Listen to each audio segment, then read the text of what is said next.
मध्ये गेलं.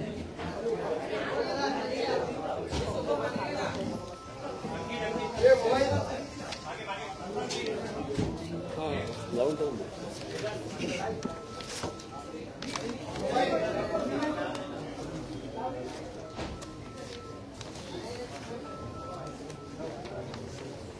ठीक आहे.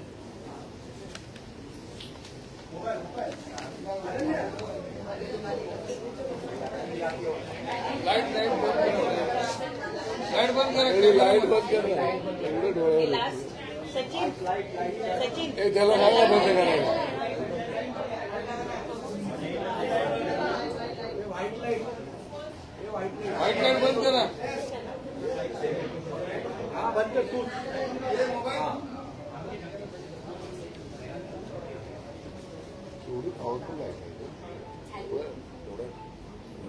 मला तर मी इथूनच जातो.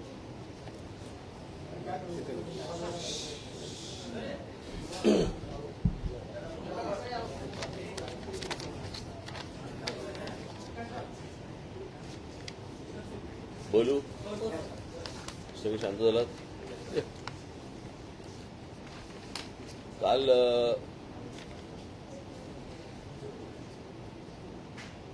सह्याद्रीला काल सन्माननीय मुख्यमंत्री, सन्माननीय मंत्री दादा भुसे, इतर सर्व त्यांचे अधिकारी आणि या सर्वांची एक काल बैठक झाली. त्या बैठकीनंतर काही गोष्टी तिथे ठरल्या. शांत होतच नाही ना तुम्ही शेवटपर्यंत.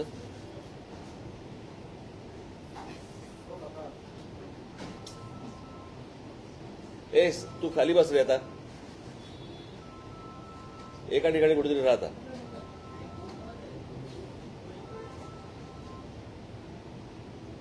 इतक्या प्रेस कॉन्फरन्स हँडल करून पण तुम्हाला सेन्स येतच नाही ना.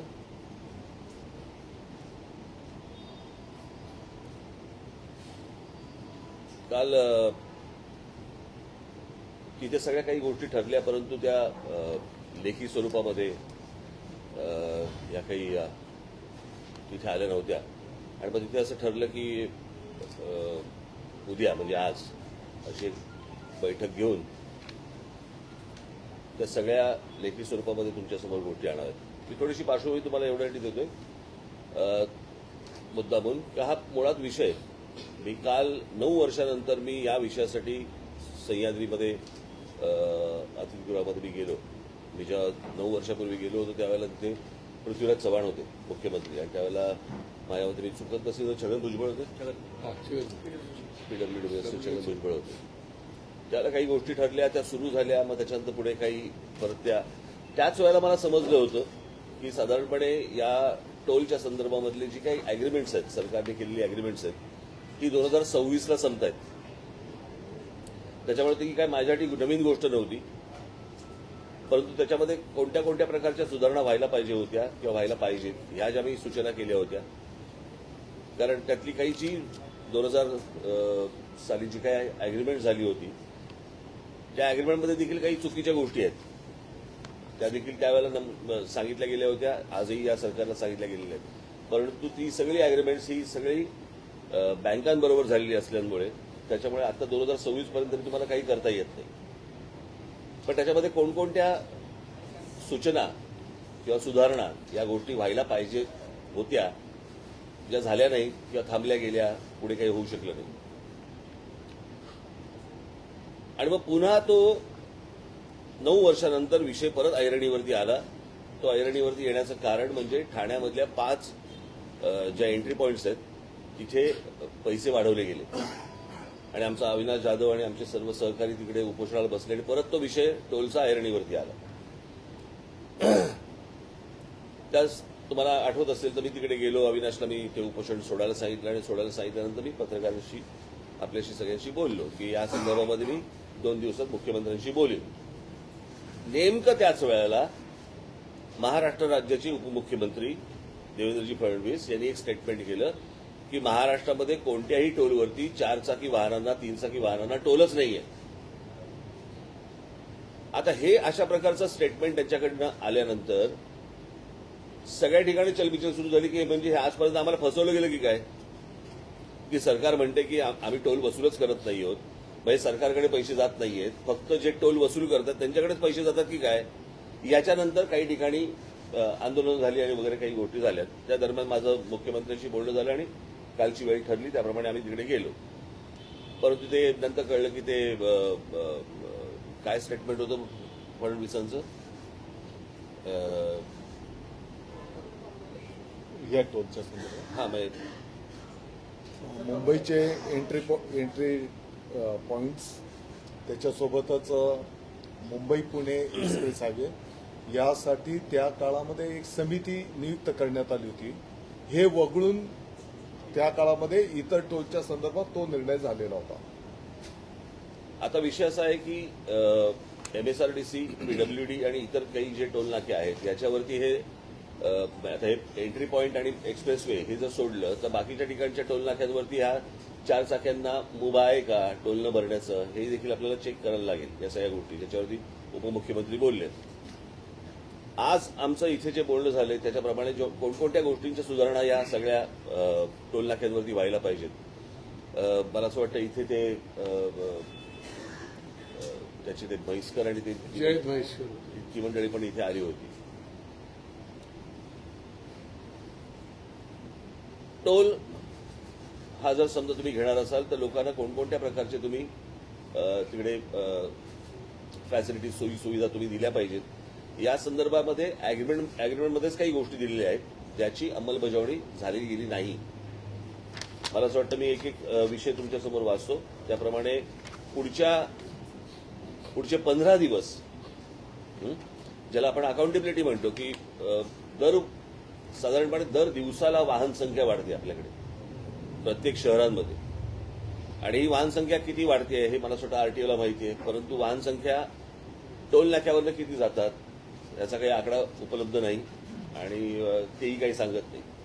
त्याच्यामुळे काल सरकारने, मंत्री महोदयांनी आज निर्णय घेतला की पुढचे 15 दिवस या सर्व एंट्री पॉइंट्स वरती सरकारतर्फे कॅमेरा लावले जाते आणि त्यांच्याबरोबर आमचे देखील कॅमेरे लागतील पक्षाचे, की जेणेकरून किती गाड्यांची ये जा होते आहे या गाड्या मोजल्या जातील. कारण दर दिवशी जर समजा गाड्यांची संख्या वाढते आहे, बरोबर आहे, त्याच्यात हे टोल पण वाढवणार आणि गाड्यांची संख्याही वाढणार. म्हणजे हे किती काळ चालू राहणार हे एकदा आपल्याला समजा नागरिक म्हणून आपल्याला कळलं पाहिजे, बरोबर आहे. त्याच्यामुळे ही व्हिडिओग्राफी उद्यापासून सुरू होईल, बरोबर. करारात नमूद केलेल्या सर्व सोयी सुविधा म्हणजे स्वच्छ प्रसाधनगृह पुरुषांसाठी आणि महिलांसाठी, स्वच्छ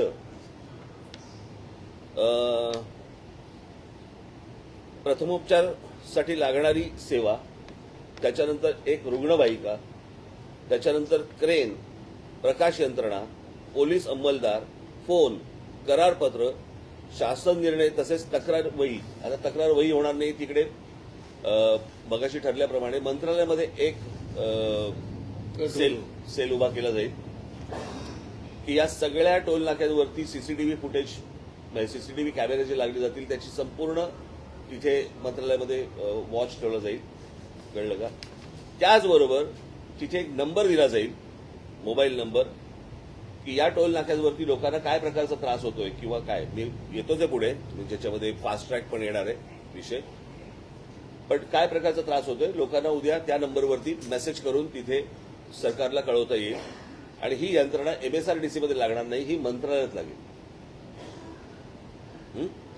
की कोणकोणत्या प्रकारचे त्रास होत आहेत तिथे लोकांना.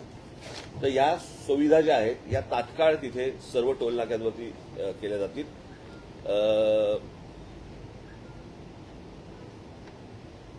त्याच्यानंतर करारातील नमूद सर्व उड्डाण पूल, भुयारी मार्ग यांचे डिटेल स्ट्रक्चरल ऑडिट केलं जाईल, बरोबर आहे. आणि ते आपण ह्यांच्याकडनं करणार, IITच्या लोकांना, नामांकित संस्थेतर्फे IITच्या लोकांकडनं करणार ते. सो ते सरकारी यंत्रणा नसणार.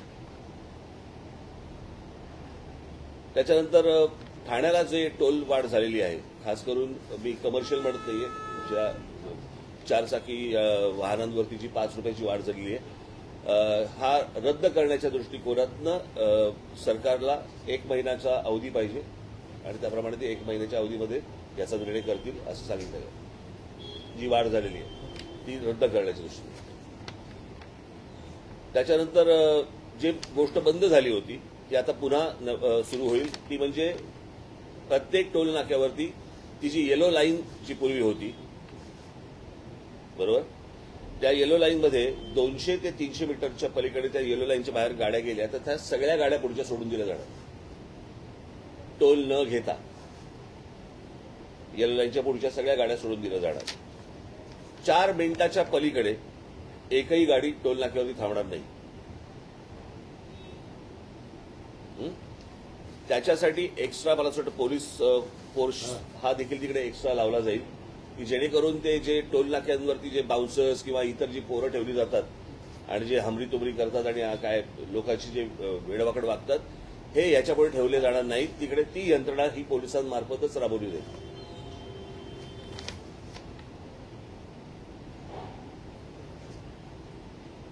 त्याच्यानंतर ती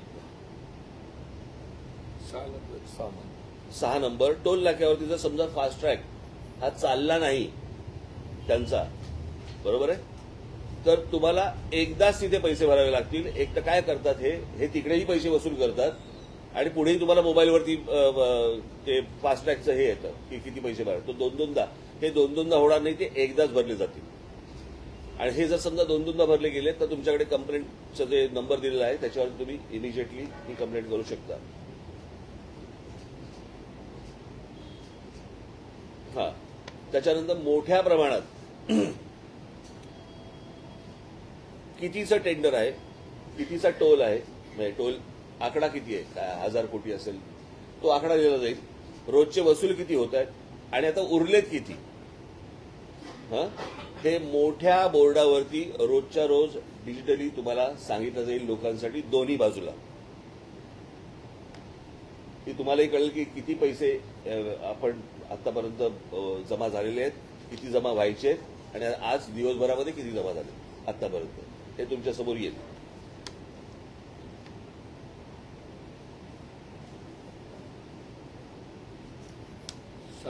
त्याच्यानंतर आनंदनगर टोल नाका ठाण्याचा, ज्याच्यात या सगळ्या गोष्टी सुरू झाल्या. आता ठाण्याच्या लोकांना आनंदनगर टोल नाका क्रॉस करून परत जर समजा ऐरोलीच्या टोल नाक्यावरती असायचं, दोनदा टोल भरायला लागतो. तो टोल एकदाच भरवला जाईल, एक तर आनंदनगर किंवा ऐरोली. याच्यासाठी त्यांना 15 दिवसामध्ये या प्रकारचा ते शासन निर्णय घेईल. त्याच्यावरती आपण एक महिन्याच्या शासन निर्णय घेईल. करणार आहोत, सर्वेक्षण करणार काय, त्याचंही सर्वेक्षण करणार की ठाण्यावरून मुळात किती गाड्या जात आहेत ते. 7 नंबर.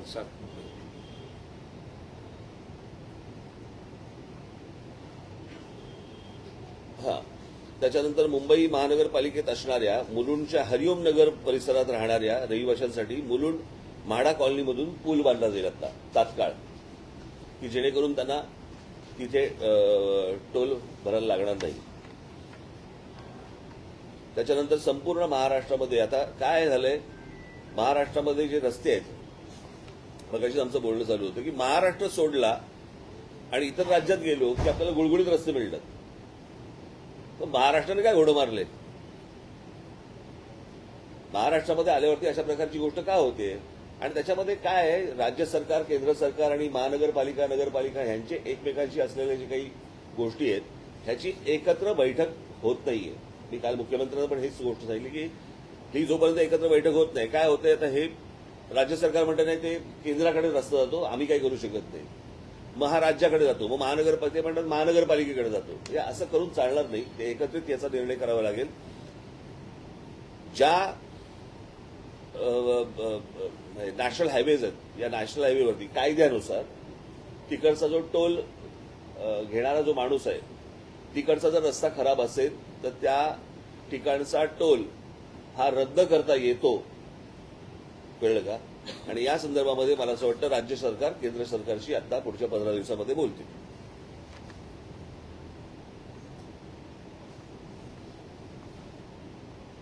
त्याच्यानंतर सार्वजनिक बांधकाम विभागाचे 29 व महाराष्ट्र राज्य रस्ते विकास महामंडळाचे 15 जुने टोल बंद करण्याच्या दृष्टिकोनातनं 15 दिवसामध्ये मुख्यमंत्री निर्णय घेतील. सर एक परत एकदा सार्वजनिक बांधकाम विभागाचे 29 ही मागणी आहे तुमची. हो आपली मागणी आहे. हो बरोबर आहे, मागणी आहे, बरोबर आहे. परंतु त्याच्या संदर्भातच काल मुख्यमंत्री बोलले की एका महिन्याच्या आत तुम्हाला मी त्याचा निर्णय सांगतो. आणि महाराष्ट्र राज्य रस्ते विकास महामंडळाचे 15 जुने टोल आहेत. जुने टोल आहेत.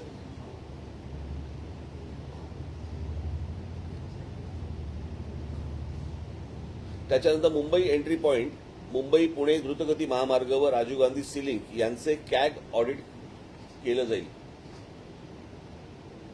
ही आमची मागणी आहेच, पण ती आम्ही मुख्यमंत्र्यांकडे लावून धरलेली आहे. त्याचं कॅग ऑडिट केलं जाईल. आणि सगळ्यात महत्वाचा म्हणजे लोकांना सर्वात जास्ती त्रास होणारा म्हणजे जी जड अवजड वाहनं आहेत, ही कोणत्याही लेनमध्ये येतात, त्या संपूर्ण वाहनांना याच्यापुढे महिन्याभराच्या आत, हा दादांनी दिलेला शब्द आहे, महिन्याभराच्या आत ते शिस्त लावतील. बरोबर ना? हो बोललात ना? हो. साहेब 7 नंबर म्हणजे आपण सगळ्यांची जबाबदारी येते. 7 नंबर. हा, त्याच्यानंतर टोल प्लाझा परिसरात राहणाऱ्या नागरिकांना सवलत मासिक पास उपलब्ध करून दिले जातील. किती? ते करारनाम्याच्या अटी शर्ती जे नियम असतील त्याप्रमाणे केलं जाईल. ठीक आहे.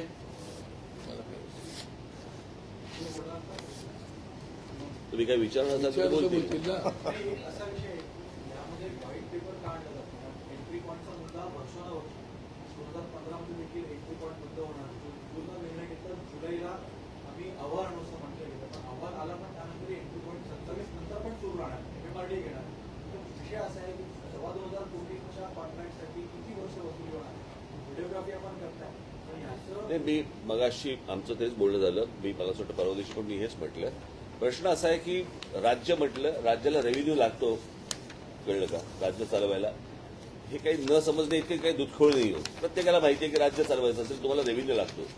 पण हा रेव्हेन्यू कलेक्ट होत असताना जो फ्युएलमधनं पण होतोय, तुमच्या इतर टॅक्समधनं पण होतोय, रोड टॅक्समधनं होतोय, तुम्ही गाडी परचेस करताना पण होतोय, त्याच्यानंतर टोलवरती पण होतोय, हे सगळं जातंय कुठे?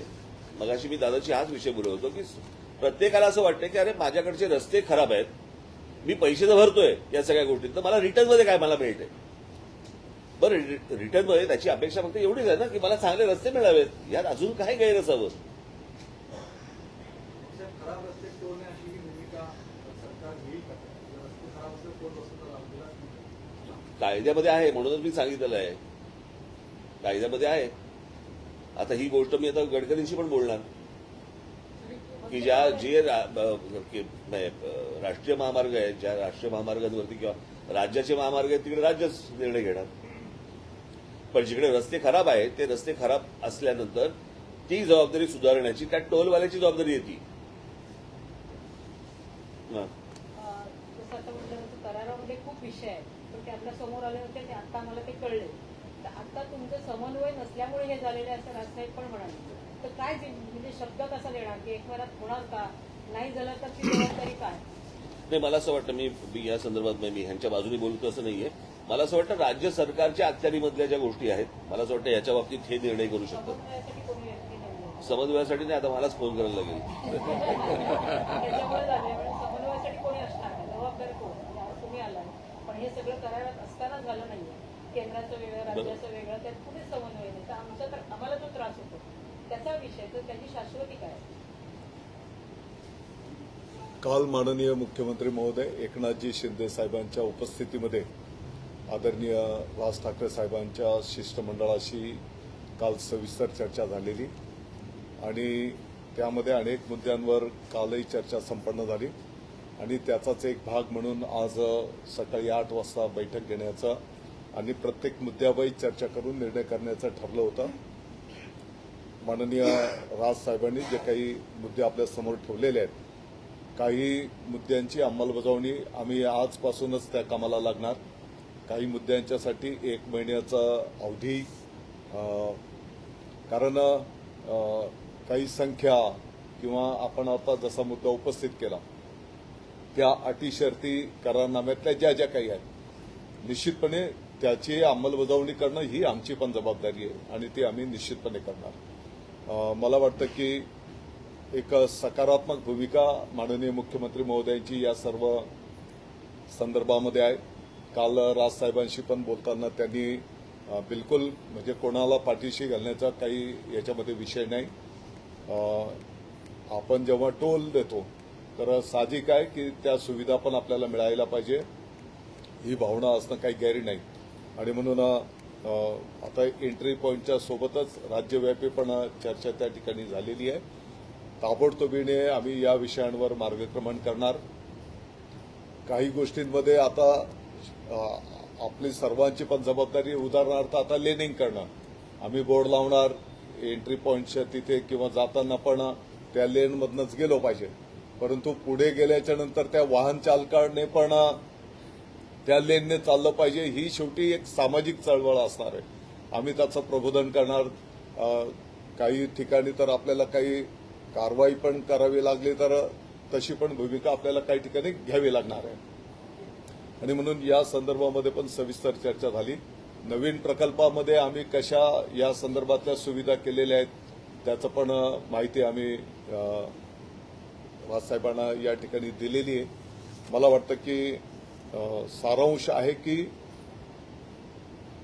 टप्प्याटप्प्याने तुम्हाला या संदर्भातलं अंमलबजावणी होताना दिसेल. तर मध्यंतरी पण काही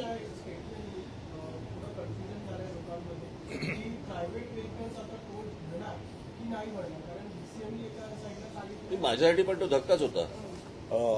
मी आपल्या माहितीकरता सांगू इच्छितो की त्या एका शब्दाचा आपण होऊ शकतं की एक नॅचरल याच्यातनं त्याच्याकडनं ते शब्द आला असेल परंतु साहेब आपण जे स्क्रीनवर जी त्यांची पूर्वीची मुलाखत दाखवली तर त्याच्यामध्ये त्यांनी स्पष्टपणे हे पण सांगितलं की बाबा मुंबईचे एंट्री पॉईंट्स असतील मुंबई पुणे एक्सप्रेस हायवे असेल यासाठी समिती नेमलेली हे त्यांनी त्यावेळेस पण सांगितलेलं आहे आणि म्हणून एक मोठ्या प्रमाणात त्या काळामध्ये जे काही मला वाटतं की 50-60 ठिकाणी लाईट मोटर व्हेकल्सला एक्झाम्शन देण्याचा निर्णय झाला होता. आजही मी आपल्याला सांगू इच्छितो की MSRDCच्या पण काही टोलवर लाईट मोटर व्हेकल्सला एक्झाम्शन आहे काहींना टोल घेतला जातो ही वस्तुस्थिती आहे. पण रेव्हेन्यू जनरेशनसाठी आपण म्हणताय सरकारी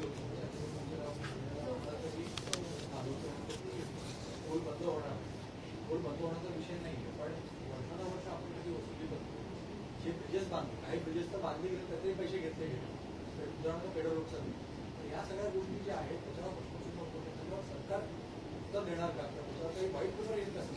मला वाटतं की या सर्व गोष्टींचं प्रारूप 2002 पासून आणि नंतरचा करारनामा 2010 मध्ये तर त्या काळामध्ये या सर्व गोष्टींचा अभ्यास करूनच निर्णय केला गेलेला आहे. कालच्या चर्चेमध्ये हे पण समोर आलं की अनेक तक्रारदारांनी या संदर्भामध्ये माननीय न्यायालयात अगदी माननीय सर्वोच्च न्यायालयापर्यंत पण विषय गेले आणि त्याच्यामध्ये पण न्यायनिवाडा त्या ठिकाणी झालेला आहे. आपण काही याच्यामध्ये काही नकारात्मक न घेता ज्या सूचना आहेत शेवटी नागरिकांच्या सोयीसुविधांच्यासाठी आणि ते पैसे देतात तर त्या सुविधा त्यांना मिळायलाच पाहिजे यामध्ये कोणाचं दुमत असण्याचं काही कारण नाही. कदाचित त्या काही गोष्टी अपूर्ण राहिल्या असेल तर त्या आम्ही ताबडतोबीने पूर्ण करण्याचं मार्गक्रमण करू. यातला एक महत्वाचा मुद्दा आहे तो स्वतःच्या गृहांच्या त्याला जोडून माझा प्रश्न असा आहे की राज्यातले काही टोल नाके असेल की जे ऑपरेट करणाऱ्या ऑपरेटर्सकडून स्थानिक गुंडांना तिथे वसुलीसाठी ठेवण्यात आलेलं आहे. विशेषतः शिवापूर, सातारा, ठाणे, नवी मुंबई अशा भागामध्ये या कॉन्ट्रॅक्टर्सकडून स्थानिक गुंड जे छोटे मोठे गुन्हेगारी करतात त्यांना आपल्याकडे कामावर ठेवलेलं आहे आणि ते सर्वसामान्य नागरिकांची पहिली भाषा दादागिरीची करतात. पहिली गोष्ट तर काय केलं जाणार सर्व त्यांचा तपास केला जाणार आहे का त्यांना आपल्या सेवेत घेताना त्यांच्या ट्रॅक रेकॉर्ड सर्व टोल्सवाल्यांना आम्ही सूचना करू की त्यांनी नागरिकांशी वागताना सौजन्याने सन्मानजनक वागलं पाहिजे. अशा प्रकारच्या स्पष्ट सूचना दिल्या जातील. आपल्या ज्या काही सूचना आहेत या संदर्भामध्ये जिथे कुठे असा प्रकार झालेला असेल तर ताबडतोबीने चौकशी करून कारवाई करू. एक मिनिट. मला असं वाटतं ही अत्यंत उत्तम सूचना आता यांनी केलेली आहे तोसरेकरांनी. आणि मला असं वाटतं ते बंद करून टाकू. मला असं वाटतं दादा, ज्या टोल नाक्यांवरती जी लोक बसलेली आहेत त्यांची मला असं वाटतं बॅकग्राऊंड तपासणं गरजेचं आहे. आणि ती बॅकग्राऊंड तपासूनच त्यांना टोल नाक्यावरती बसवलं जाईल असं मला असं वाटतं तुम्ही सांगणं आवश्यक आहे. बिलकुल. जे कर्मचारी नियुक्त केले जातील त्यांना चौकशी करून त्यांचं बॅकग्राऊंड तपासूनच त्यांना कामावर घ्यावं असे आदेश दिले जातील. सौजन्याने वागण्याचं ट्रेनिंग दिलं पाहिजे. सर, आणखी एक महत्वाचा मुद्दा की हे जे बहुतेक जे रस्ते आहेत या जेव्हा कॉन्ट्रॅक्ट तयार झाला असेल तेव्हा तिथे किती स्वच्छतागृह असेल याची पण एखादी आकडेवारी त्याच वेळेला तयार झालेली असेल. कालपासून जेव्हा तुम्ही आढावा घेता किती स्वच्छतागृह आहेत आणि किती असली पाहिजे याची काही आकडेवारी आहे का? कारण अजूनही टोल वसूलला जातो, विशेषतः महिलांसाठी स्वच्छतागृह कुठल्याच रस्त्यांवर नसतात. ताई, आम्ही या संदर्भामध्ये पण आता चर्चा केलेली आहे. स्वच्छतागृह आणि ते पण स्वच्छ असले पाहिजे हे सूचना केली गेलेली आहे. त्याला थोडंसं आपल्याला जागेचं पण लोकेशन वगैरे जिथे उपलब्ध आहेत तिथे केलेलंच आहे. कमी अधिक असतील परंतु आपल्याला अपेक्षित त्या सोयी सुविधा तुम्हाला महिन्याभराच्या आत दिसून येतील. एकच मिनिट. अजून एक सगळ्यात महत्वाची गोष्ट म्हणजे मी आताच मुख्यमंत्री आपल्या मंत्री महोदयांशी बोललो मी की जो कॉन्ट्रॅक्टर तिकडे असेल जो टोल वसूल करणार आहे त्यांनी ती स्वच्छतागृह त्यांनी उभारलीच पाहिजेत. बरोबर आहे. पण आम्ही आमच्याकडनं प्रत्येक टोल नाक्याला आता या खास करून या एंट्री पॉईंट्सना कळलं का आणि मुंबई पुणे एक्सप्रेस हायवेला आणि कुठे जेवढं शक्य होईल तसं असं प्रत्येक एंट्री पॉईंटला आम्ही जाताना आणि येताना अशी दोन आम्ही काय म्हणतो स्वच्छतागृह आम्ही कंटेनरमधनं साधारणपणे महिलांसाठी 10 आणि पुरुषांसाठी 10 असं एका बाजूला, दुसऱ्या बाजूला पुरुषांसाठी 10 आणि महिलांसाठी 10 असं हे आमच्यातर्फे आम्ही देणार आहोत. सर, 1 महिन्याच्या कालावधीत सरकारकडून दिलेली आश्वासनं जर पूर्ण झाली नाही तर तुम्ही पुन्हा मनसे स्टाईलने आंदोलन करणार का? 1 महिन्यात म्हणजे पूर्ण झाले नाही म्हणजे काय करायचं? मी बातम्यांसाठी म्हणून आंदोलन नाही करत. कळलं का? लोकांना सुखसुविधा मिळणं गरजेचं आहे. हे एका स्टेटमेंटमधनं या सगळ्या गोष्टी उभ्या राहिल्या. बरोबर. अन्यथा फक्त ठाण्याच्या फक्त वाढलेल्या 5 रुपयाचा विषय होता. बरोबर की नाही? 2026 पर्यंतचा करार आहे. तेव्हाच मला माहिती होतं ना. मला असं वाटतं ही गोष्ट नीट समजून घेणं गरजेचं आहे. अनेकांच्या डोक्यामध्ये काय काय गोष्टी चालू असतील आता ह्याचीही मला कल्पना आहे. कळलं का? की ह्याचं बरोबर रिपोर्टिंग कशा प्रकारे करायचं त्याची उत्तर मी काढून ठेवलेलीच आहे. पण मला असं वाटतं आपण नीट ह्या गोष्टी समजून घेणं गरजेचं आहे. ज्या ठिकाणी गरज लागेल त्या ठिकाणी त्या प्रकारची आंदोलनं होतील. एक प्रश्न आहे की आता जसं मनसे पुढाकार घेते आणि चांगली गोष्ट आहे, पण तुम्ही म्हणाल तसं लोकसहभाग असला पाहिजे. त्याच्यासाठी वेगळं काय करणार आहात का? जसं जाहिराती बाकीच्या बाबतीत आपण करतो तसं जनजागृतीसाठी आपण लोकांचा पण सहभाग वाढवला गेला नाही. आता लेनिंगच्या संदर्भामध्ये साईन बोर्ड्स लावणं, त्या लेनमध्ये ती वाहनं कशी लागतील यासाठी मनुष्यबळ उभं करणं. आता नवीन जे प्रकल्प आपण केलेले आहेत की किती स्पीडने त्या ठिकाणी ते वाहन चाललं पाहिजे. ते जर जास्तीच्या गतीने नियमापेक्षा जास्ती चाललं तर त्याला आम्ही त्याचं प्रबोधन पण आता समृद्धी महामार्गाचं उदाहरण देतो. तिकडं त्यांना आम्ही एक स्वतंत्र प्रबोधन कक्ष केलेला आहे की त्याला आम्ही सगळं समजावून सांगतो. मला वाटतं की हे एक जन आंदोलनचा पण एक तो भाग असणार आहे. कारण आम्ही पाहतो की कधी कधी एक 2 व्हीलर मोटरसायकलवाला पण पहिल्या लेनने चालतो, हेवी व्हेकल पहिल्या लेनने चालत आहे. काय होतं आता तुम्ही जर समजा टोल नाक्यावरती पण जर बघितलं तर कुठच्याही ट्रक कुठच्याही लेनमध्ये शिरतात आणि सगळ्या गोष्टी जॅम करून टाकतात. बरोबर आहे. तर हे पहिल्यांदा टोलवरती जर समजा पहिल्यांदा नियंत्रण आलं तर मला असं वाटतं हळूहळू या गोष्टींची सवय लागेल. सर, येलो लाईन बद्दल कशा पद्धतीची यंत्रणा आपण राबवणार?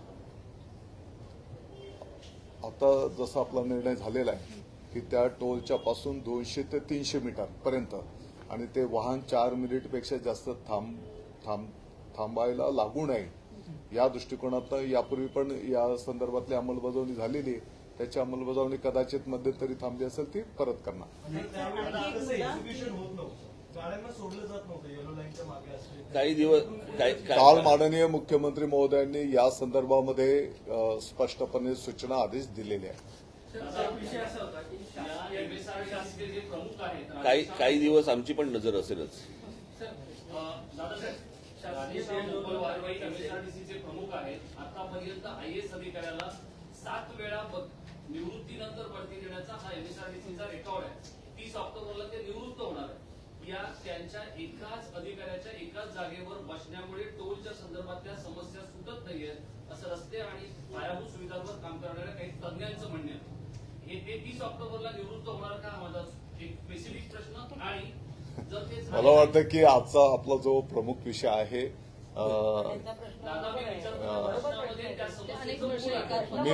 मी प्रश्नाला काही बगल देत नाही, परंतु आता अनेक चांगले प्रकल्प पण आपले उभे राहिले, मार्गी पण लागलेले आहेत आणि ज्या काही अंमलबजावणी झाले त्या नियम कायद्याच्या चौकटीतच झालेल्या आहेत. मला असं वाटतं काही विषय आता ज्या प्रकारे सुरू करतायत आणि ज्या प्रकारच्या काही गोष्टींसाठी 1 महिन्याची मुदत सरकारने जी मागितलेली आहे, मला असं वाटतं ती देणं आणि या गोष्टी बघणं आपण हे मला असं वाटतं आता पुढचं आपलं काम आहे. बघा, मी तुम्हाला तेच सांगतो, टोल माफ ही पहिली गोष्ट लक्षात घ्या. माझं मगाचपासून हेच म्हणणं होतं, राज्याचा रेव्हेन्यू बरोबर आहे हा विषय नाहीये. राज्याला रेव्हेन्यू नाही मिळाला, राज्य चालू शकत नाही. त्याच्यामुळे तुम्हाला फ्युएल सेस असेल किंवा इतर जे टॅक्सेस असतील हे लागतात. आपल्याला फक्त विषय असा आहे की हा टॅक्स जातो कुठे, ज्याच्या मोबदल्यात आपल्याला काय मिळतंय. जर सगळे टॅक्स भरून, टोल भरून, रोड टॅक्स भरून, फ्युएल सेस भरून पण आपल्याला चांगले रस्ते मिळत नसतील आणि नाक्यावरती जर समजा टोल नाक्यावरती दादागिरीची भाषा ऐकायला लागणार असेल सर्वसामान्यांना, तर हे पैसे भरून आम्हाला काय मिळतंय. आम्ही म्हणजे साधारणपणे स्वच्छतागृह पण जर समजा मिळत नसतील याच्यात, तर उपयोग काय या गोष्टींचा. याच्यासाठीचा मला असा हा विषय होता. विषय सुरू झाला 5 रुपयापासून, कळलं का. सो गेला त्याचं प्रारूप 2010 मध्येच झालं. हा, म्हणजे ते जुनं आहे ते. आणि त्या सगळ्या अग्रीमेंटमध्ये काही चुकीच्या गोष्टी आहेत ज्या आता सरकारला बदलणं किती शक्य मला माहिती नाही, कारण ते झालेले बँकांबरोबरचे व्यवहार आहेत. काल आणि ही गोष्ट मला पृथ्वीराज चव्हाण जेव्हा मी घेतली होती त्याच वेळेला ती मला समजली होती. त्याच्यामुळे 9 वर्ष ज्या ज्या काही सूचना करता येतील तेवढ्या केल्या, परंतु आता हा विषय परत ऐरणीवरती आला. आमच्या अविनाशने परत तो 5 रुपयाची वाढ झाली, त्याच्यामुळे तो परत वरती आला. आता आपण थोडंसं वाइंड अप करतोय म्हणून एकदा परत सांगतो. आणि त्याच्यात फडणवीसांचं स्टेटमेंट आलं, त्याच्यामध्ये परत ते सगळं उसळलं. नाही, पण महिन्याभरात जर अंमलबजावणी झाली नाही की विषय पुढे काय. कारण जेव्हा मनसे अध्यक्षांनी जाऊन विषय घेतला, अगदी मंत्री समजा एखाद्या मंत्री घरी येत आहेत, सगळ्या लोकांना सांगतात, पण महिनाभरात जर अंमलबजावणी झाली नाही तर पुन्हा एका मनसेला विषय घ्यावा लागेल. समजा एखाद्या विषयामध्ये आपण महिना 30 दिवस 31 दिवसाचा बोलतो, आपल्याला जर दिसतंय की या विषयामध्ये पॉझिटिव्हली मार्गक्रमण होतंय, आणखी 2 दिवस लागतायत, एक घडीभर सांगतो मी, आपला प्रतिसाद किंवा त्या बाबीची अंमलबजावणी करण्याची भूमिका जर पॉझिटिव्ह आहे तर मला वाटतं की पुढचे प्रश्न निर्माण होणार नाही. अजून एक छोटी गोष्ट सांगतो की काही आज घरी आलेत बिरी आलेत हा विषय नाहीये, परंतु दादांना मी खूप जुनं ओळखतो. सरळ माणूस आहे, सज्जन माणूस आहे, आणि त्याच्यामुळे मला आशा आहे की काही गोष्टी होतील का. मुख्यमंत्री महोदयांच्या पण याच भावना आहेत आणि ते तर मुख्यमंत्री तर ह्याच्या विरोधात कोर्टात गेले होते आणि आज पण आहेत. त्याच्यामुळे ते देखील या विषयामध्ये तेवढेच कडवट आहेत असं मला वाटते. कालच्या त्यांच्या बोलण्यातनं दिसेल, आपल्याला सगळ्या गोष्टी दिसतील. दादा, मला एक शेवटचा प्रश्न. साखरेच्या प्रश्नावर शरद पवारांच्या घरी केंद्रीय सचिवांपासून अनेक मोठे अधिकारी गेल्याची घटना काही महिन्यांपूर्वी घडली होती, कारण प्रश्न तेवढा मोठा होता. आज तर राज्यात थेट तुम्ही कॅबिनेट दर्जाचे मंत्री असताना राज ठाकरे साहेबांना भेटायला आलेला की ज्यांचा फक्त एक आमदार आहे. तुमची नेमकी भावना काय. मी देऊ उत्तर. मी देऊ. मला असं वाटतं सरकारचं एक लाईन आहे की शासन आपल्या दारी.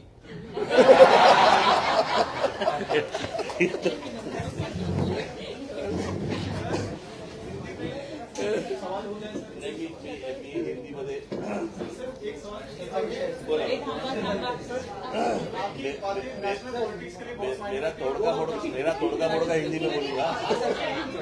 क्योंकि टोल का मुद्दा आपका जो 9 साल से आप लगातार आवाज उठा रहे हैं, नेशनल पॉलिटिक्स के लिए बहुत मायने रखता है। थोड़ी thank you so much sir. Sir कल आपकी मुख्यमंत्री से बड़ी मुलाकात हुई है। पिछले 9 सालों से आप टोल को लेकर महाराष्ट्र और मुंबई के लगातार आवाज उठा रहे हैं। आपकी पार्टी भी अलग तरीके से हमेशा से आंदोलन करती रही है। क्या निष्कर्ष निकला है सर? महाराष्ट्र के कैबिनेट मंत्री भी आज आपके घर पर आए थे, बैठक हुई है।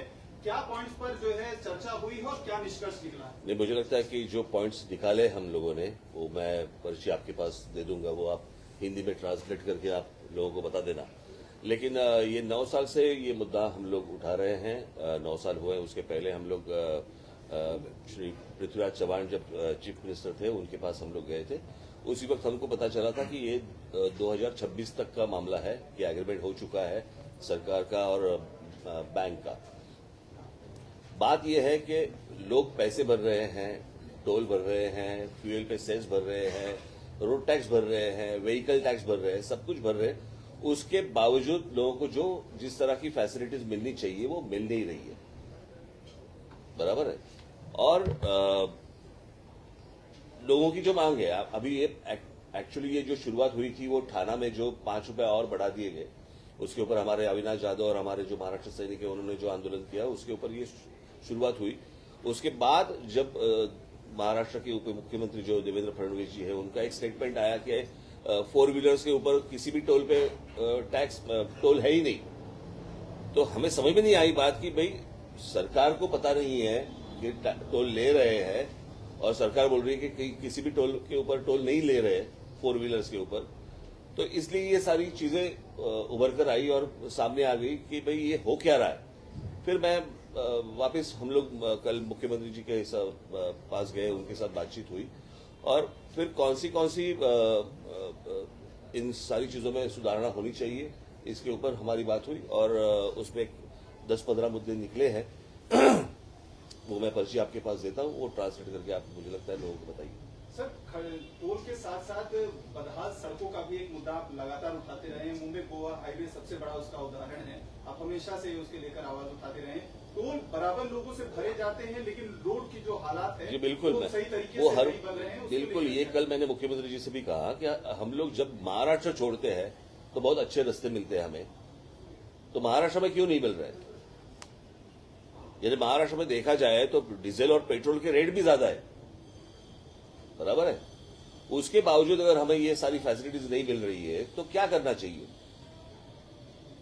तो अभी कुछ चीजें हैं जिन्होंने अभी मंत्री महोदय दादा यहाँ पे आए थे तो उन्होंने कहा कि कुछ चीजें अभी शुरू कर देंगे वो, और कुछ चीजों के लिए उनको 1 महीने का वक्त उनको चाहिए। तो मुझे लगता है कि हमें जरूर देना चाहिए, क्योंकि जैसे नितिन गडकरी जी ने कहा था कि टोल कभी खत्म नहीं होगा। अभी कभी खत्म नहीं होगा का मतलब क्या है मुझे पता नहीं मां, लेकिन एग्रीमेंट के हिसाब से 2026 को ये खत्म हो रहा है। आगे देखते क्या होता है। सर टोल पर अभी बस नहीं, इतना ही हिंदी था मेरे पास।